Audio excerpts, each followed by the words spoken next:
Hey, what's up, team? It's Sherman here from Geek Psychology. This video is on the ENFJ versus the ENFP. And what I mean by versus is I'm just comparing and contrasting them.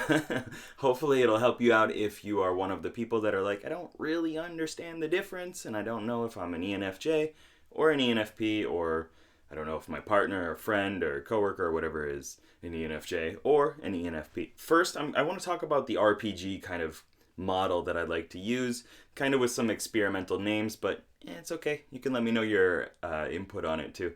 And then from there, I'll talk about the cognitive functions, kind of run through to see if it helps you really understand which one you are through some introspection. Sound good? All right.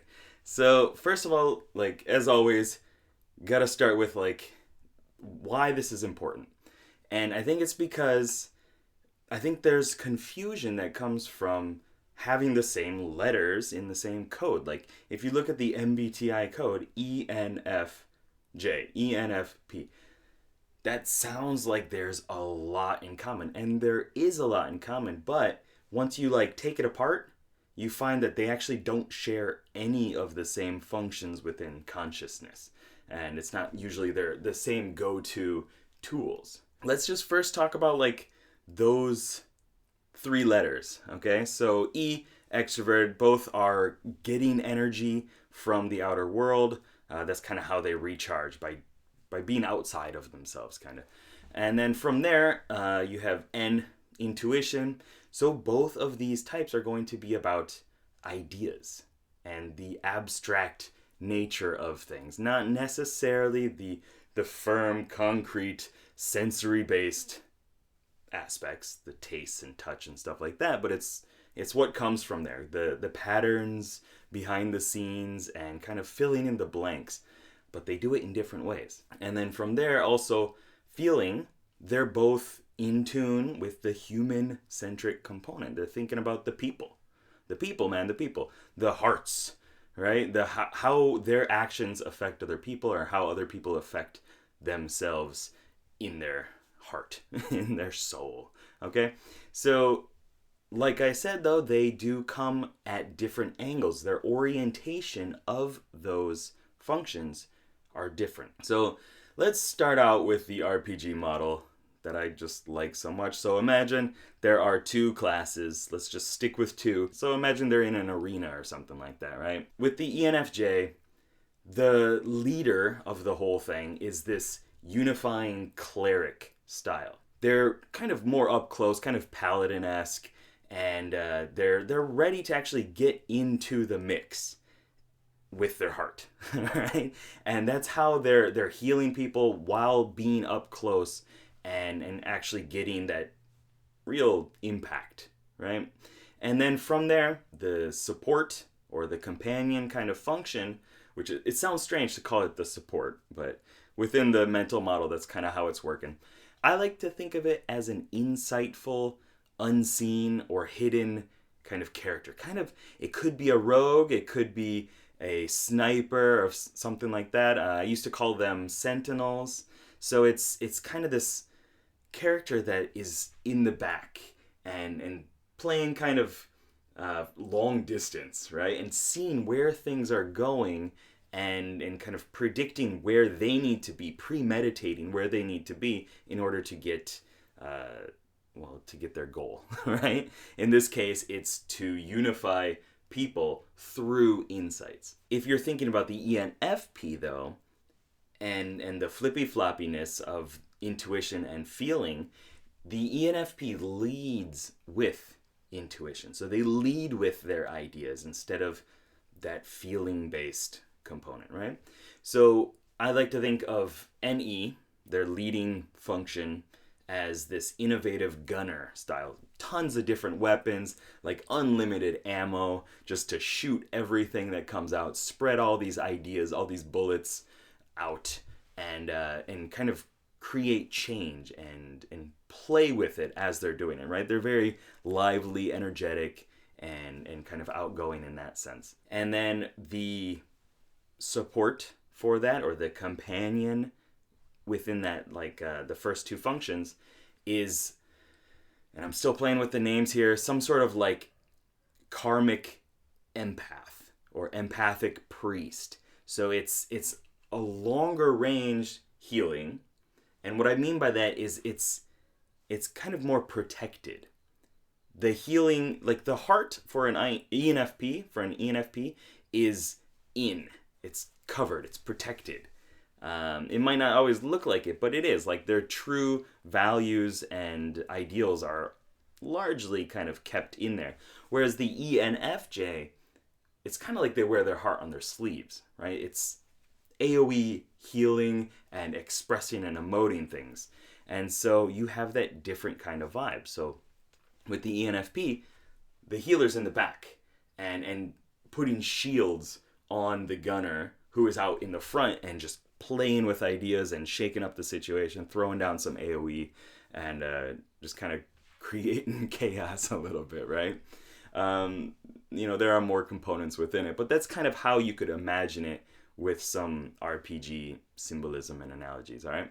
So now let's talk about the actual cognitive functions. All right, so first of all, let's talk about intuition, because that's just first in the code, ENF, blah, blah, blah. So intuition for the ENFJ is focused inward. And it's the auxiliary function.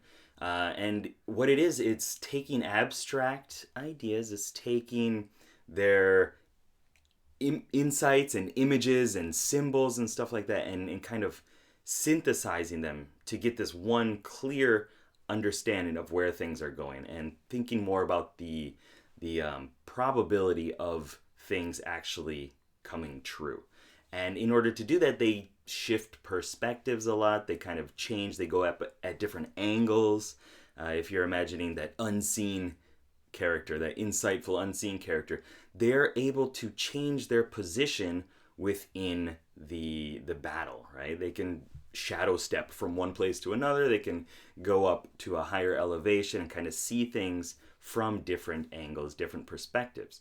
And that's what the ENFJ is trying to do with their perceiving function, which is how they kind of understand the world. And then the ENFP is using extroverted intuition. And we kind of already talked about this, but this is a more playful use of ideas. And it's their leading function. It has kind of this flow state, this endless energy that they're able to just put out with it. And a lot of it, if you're just kind of looking at an ENFP, it's going to seem just like entertainment. And also it's entertaining different ideas. This is John Beebe's word for it. But they're able to take in different ideas and kind of just play with them and see where they go without really connecting so much to the actual result that the idea will come to. I hope that makes sense. So it's not as heavy. It's kind of entertaining, but it's also using those ideas to change people, because its feeling is their judging function. So it's using ideas to change people and kind of shake things up and brainstorm different possibilities for ways to act and hopefully to improve the world. All right. And so from there, we have feeling. So for the ENFJ, feeling is the leading function, the leading hero, and this is extroverted. What that means is they're evaluating values and emotions and seeing like how well does it sit on this scale, but it's extroverted. It's outside of themselves. So they're looking naturally at the environment, at the community, at the people around them, and reading the mood, reading the environment, reading the emotional situation to see how people are feeling and how can I make a decision, use a judging function. How can I interact with these people to either smooth things over, to create those bridges that help people bond a bit better, to unify people, or to just connect them and build cohesion and harmony and things like that. This is not to say that it's always a good thing. They could be manipulative with it, but that depends on the person, right? It's what it is. It's reading the environment, reading people, and then creating an action that feels good. All right. And so for the ENFP, it's introverted feeling. So you're taking the feeling realm of things, the human component, the soul, the heart, and bringing it inward. And so what this is judging based on your own personal experience, your own values, and kind of looking to your ethics and your moral code and your conscience to see if this is the right choice, if this is the right thing to do, if this is a good thing to do. This also, as always, anybody can actually be bad, right? So if you don't spend enough time really assessing your values and your, sifting through your emotions in the right way, then it's going to create problems, right? So that is the end of this video. I hope it was helpful. If it was, please let me know what was helpful, what different words and ideas that I used worked well with you. And like, subscribe, share, do all that good stuff. And if it wasn't helpful, if there was anything that you're like, I don't really think that fit with me, please let me know, because I want to update and adjust my understanding of both of these. All right? So thank you very much. Keep up the lifelong questing. Good luck, have fun. Thank you very much, patrons. Peace.